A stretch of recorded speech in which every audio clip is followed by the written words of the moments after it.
Let us know the structure of a mature ovum. The human ovum is small. It contains no yolk, that is, Alecithal egg. It is more than 100 μm in diameter. At the time of ovulation, the ovum is surrounded by a striated membrane called Zona radiate, and later it is replaced by an unstriated membrane, that is Zona pellucida, that is primary egg membrane. The growing oocytes are surrounded by follicle cells.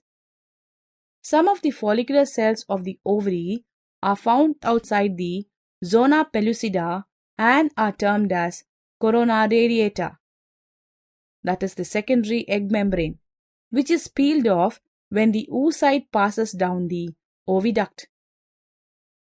The follicles and developing oocyte together constitute Graafian follicle.